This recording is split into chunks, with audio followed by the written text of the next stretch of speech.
Welcome to Making Sense of EU, a podcast where scientific research sheds light on the pressing issues of EU affairs. Making Sense of EU is brought to you by the Institut européennes of the Université libre de Bruxelles.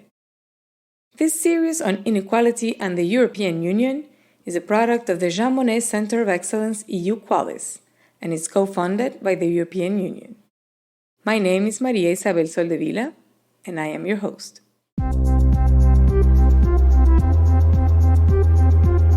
Making Sense of EU.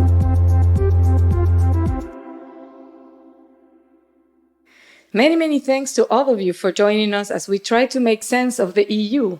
This is the first podcast of our series on inequality and the European Union, and I am very happy to welcome today our two distinguished guests, Amandine Crespy, Professor in Political Science and Scientific Lead of our Jean Monnet Center of Excellence, EUqualis, and Chloé Brière, Professor in European Law and Director of the Center for European Law at the ULB. Welcome to Making Sense of EU to both of you. Hello. Hi. When we think about the European Union, inequality is probably not the first concept that comes to mind. So what's at stake? Why choosing this topic to be the overarching theme of the EUqualis Center of Excellence? It's true that from a global perspective, Europe is still the region in the world where the level of inequality is the lowest. However, this question has really risen to the top of the European political agenda over the past few years or even the past decade. And the reason for that is that in 2020, we had 22% of the European population at risk of poverty, of social exclusion. And that's about 96.5 million people across Europe. So that's huge. In terms of the geographical distribution of those inequalities and of poverty, again, they are unequal in the way, in the sense that we're finding the lowest levels of development and welfare in the east of the continent. Bulgaria, Romania have very high levels of poverty and inequality, but also in the south, in Greece, in Spain, in the Baltic region, Lithuania, Estonia, but also, and that's perhaps more surprising, in very wealthy countries. Germany, for instance, ranks seventh out of all European countries in terms of people at risk of poverty. So this means that there really is a problem in the way that the wealth and welfare are distributed both within European countries, but also across them. And so, of course, here the overarching perspective or topic is really that of social inequality in terms of income, in terms of poverty, in terms of social exclusion. But that's only the broad framework. Within that, we're looking at many other and perhaps more specific forms of inequality. Yeah, and for instance, we build on the existing legal framework at EU level and vast corpus of text, case law, and instrument that exist to address inequalities on the basis of gender, for instance, with all this EU anti-discrimination text, but also the question of inequalities and differences among categories of migrants. And the idea is to build on this existing, well-established field of discussions and research to expand and delve into new discussions, new forms of inequalities that were not necessarily envisaged in the EU before. For instance, we want to address the question of inequalities in relation to environmental protection or environmental transition, with this idea that the transition towards a more green EU will have potentially a differentiated impact on the populations, and thus the need for public participation in making sure that everyone's voice is heard when big decisions are taken on environmental protection. And similarly, we have emerging discussions about how different grounds of inequality, genders, age, socioeconomic status, etc., may reinforce each other. And you have an emerging discussion about intersectionality and the fact that you need to address these questions all at once and not only through isolated lens or isolated measures. And that's also another reason for going a bit beyond the classic approach of inequality. But when I hear you, I think this is such a complex reality that needs to be analyzed through different disciplines, different aspects, different expertise. So, Chloé, what are the different perspectives taken into account at this Center of Excellence EUqualis to be able to grasp this problem of inequality in the European Union? As Amandine mentioned, it's an issue that concerns almost all EU countries, and therefore there is a need for a reflection at EU level to see what Europe can eventually do and whether EU policies may help to reduce inequalities or whether they may indirectly foster inequalities.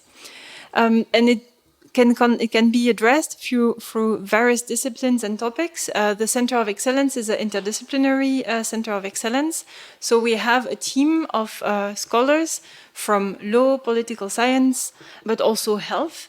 And we're going to approach the question of inequalities in the EU from various perspectives. We have lawyers, for instance, who are specialized on anti-discrimination law, which is a form of inequality between men and women, for instance, where you have a big corpus of legal instruments and legal text. And that's one way to approach it. But we try to go beyond this classic approach. And we have also scholars addressing inequalities in the internal market or, for instance, exploring the digital divide between EU populations. And we try to address it from various perspectives. We have scholars addressing unequal access to health, but also addressing the impact of inequalities in terms of protection against environmental damages. And so we have a series of activities conducted by various scholars addressing all these dimensions. There's a tradition at the Institut, which is one of the first centers of excellence, Jean Monnet centers of excellence in Europe, of dealing with issues, societal issues in the European Union. Our latest one was dedicated to solidarity and this one to inequality. Is there a connection between the two? Is there lessons learned that brought us to thinking about inequality? How do you see the center fit in what the Institute does, Amandine? Well, it's a continuation of this previous Jean Monnet Center of Excellence, which was led by Anne Weyenberg and Ramona Koman. And in this previous project, the scholars involved and the whole community was looking really into how the concept of solidarity appeared so many times in the legal body, in the legal corpus of the European Union, but how also it was in many respects ambiguous. And so the issue was about what solidarity meant, but also in some ways how we could detect a lack of solidarity in various policy areas, in various respects. So EUqualis is trying to go one step forward and look into this lack of solidarity and how it translates into various and multiple forms of inequality. And from your perspective, Chloé, how do you see the connection between the two? I think the link between the previous project and the current one can be best illustrated with an example, and I'll try to give one briefly. In the context of the previous project with Anne Weyenberg, we had worked about the criminalization of solidarity, how people who help migrants are prosecuted and convicted on the basis of an ambiguity in the legal frameworks, both at EU level but also at national levels. And the topic of inequality can arise here because we see that depending on the status of the migrants, their socioeconomic status, but also whether, depending on the country they come from or the qualification they possess, their access to the EU territory and a right to residence in the EU is completely different. And that's a topic that can be best explored through the lens of inequality. It echoes debates within the legal literature about the importance of the socioeconomic status for the free movement of persons and EU citizens. And it's also something that is very much discussed when we discuss the status of refugees and the fact that, for instance, depending on the country you're coming from, your access to protection within the EU may vary a lot. A Jean Monnet Center of Excellence is something very specific, very special. People might not really understand what it means. It's different from other EU projects that are more focused on research, for instance. And one of the things, the concrete outputs already of our Jean Monnet Center of Excellence EUqualis is the Ideas Conference. So maybe let's speak a little bit about that experience, the objective of the conference, and the perspectives for future ideas conferences in the years to come.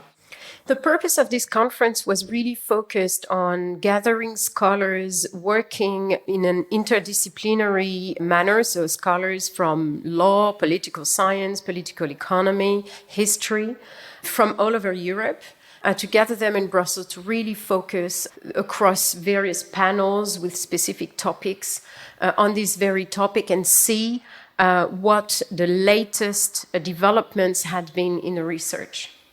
Besides academic presentations, we also hosted a policy panel in coordination with the Foundation for European Progressive Studies, FEPS, that brought together practitioners also to discuss especially the green transition. And Chloé, can you tell us a little bit about this idea of bringing together also people from the field?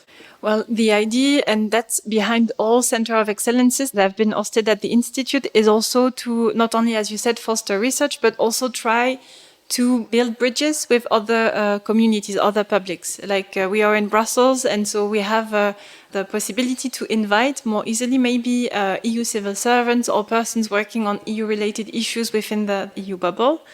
And so the idea is to try to bring to light new discussions and to try to support ongoing reflections, not only in academia, but also beyond. And the policy panel had this purpose to allow a timely discussion on the issue of just transition, which is one of the flagship initiatives of the European Commission and EU institution in context of the EU Green Deal. And the idea was to use this occasion to reflect on how this green transition may need to take into account the inequalities that may come with green transition, the highest cost of energy, the differences in access to environmental friendly products or consumption goods. And the idea was really to try to have an open discussions with persons who have different views. We mixed up, I would say, people representing the view of the EU Commission, but also with people who are engaged in this discussion from the FEPS, but also from ETUI, but also academics. And that was really I think, one of the main highlight of this policy panel, that we had people which were all very well informed on the issue of just transition, but with different perspectives. And they managed to have a discussion that allowed us in the audience to have a very clear view of what could be the different ways to approach that question. Do you want to add something? Yeah, in this regard, I think it was really interesting to see what the conflict lines were. The discussion was very open and very indicative of also the critical reflections that were expressed at what the European Commission and the other institutions are doing currently.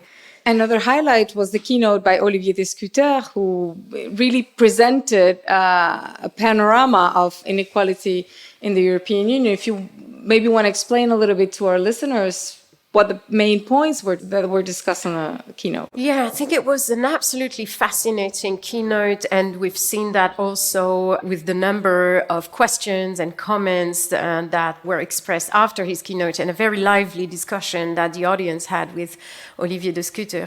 It was an extremely informative talk about the rise of poverty and its many manifestations in Europe. And one of the key takeaways that I remember from the talk was also a new light shed on the discrimination against poor people. So a new form of discrimination, in the sense that poverty is not only the outcome of discrimination, but in many ways it can also be the cause, that poor people are facing many obstacles in their professional life, in their integration into society as a whole, because of the discrimination that society exerts against them because they are poor to start with. Yeah, and what I also appreciated a lot in this guest lecture was also like a very well-argumented discussion around the concept of meritocracy and its limits. The idea that behind this concept of meritocracy that supposedly gives everyone an equal chance, there are in the background other factors, other elements that in fact tend to reproduce inequalities. And I really liked also the discussion, because it showed also for us as academics, but also for our students, that behind this issue of meritocracy and equality of chances through education, you have all the elements, all the factors that may impair, like, and reproduce social inequalities, both at university and beyond. One of the great outcomes of ideas is a new collaboration with the European Law Journal to put together a Best Paper Award. This is something also new for the Institute, and it's a great deliverable, if I can say so in European project terms, of the Ideas Conference. Can you tell us a little bit about what the collaboration is all about?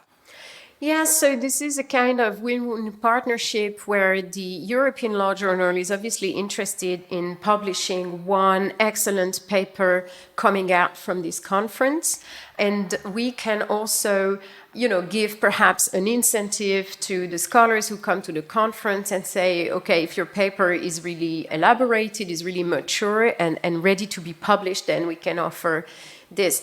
And this is especially relevant because over the years, the European Law Journal has become not only a legal journal as such, but a more interdisciplinary journal, which constitutes a venue for scholars to have a broader intellectual debate about what's going on in the European Union. So we're really, really proud of it and proud of the first winners, of course.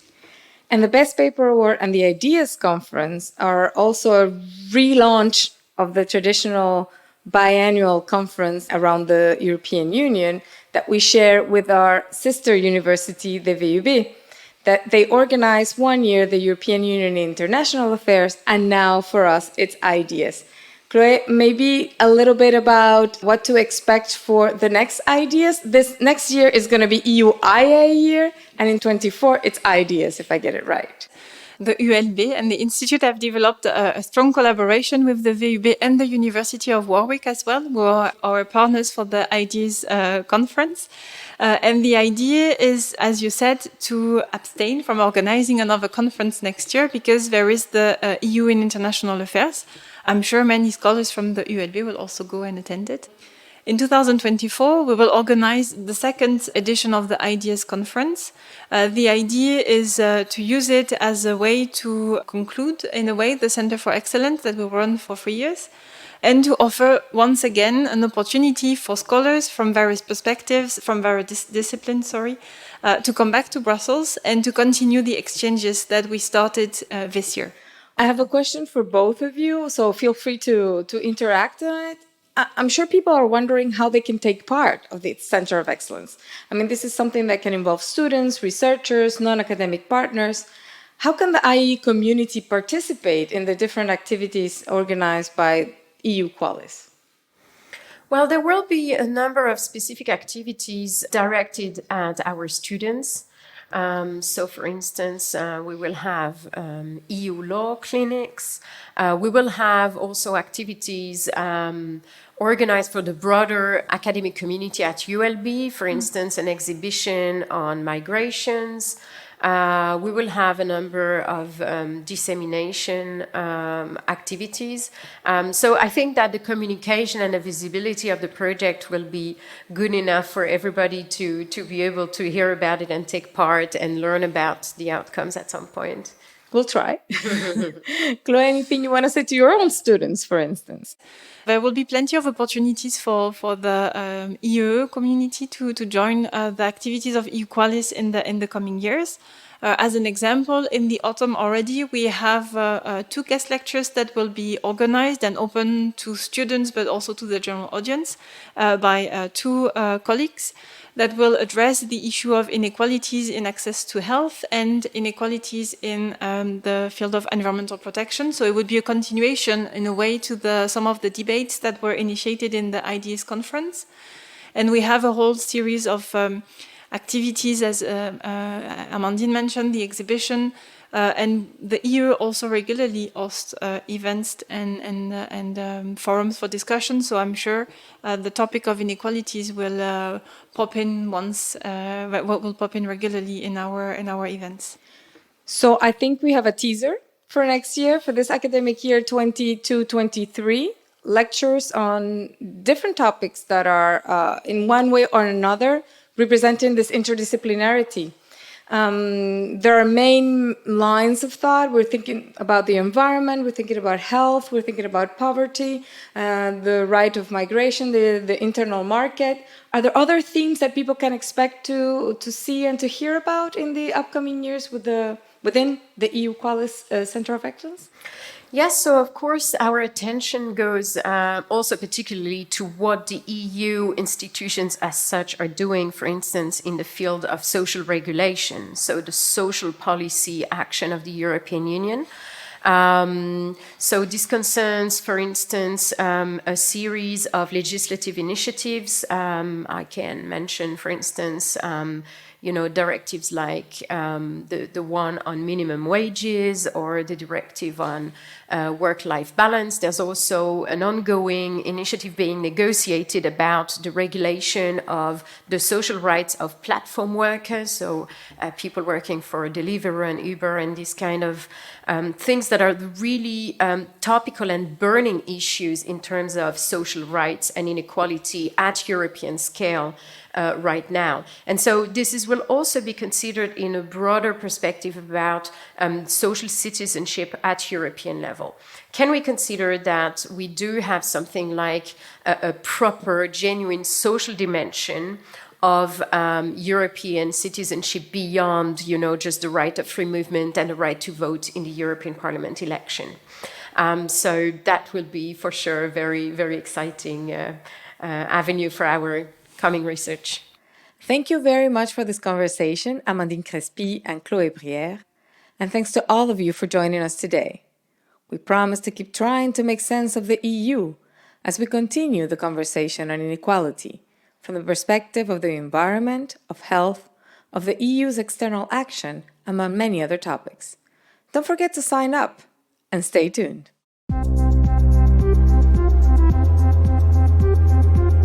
Making sense of EU.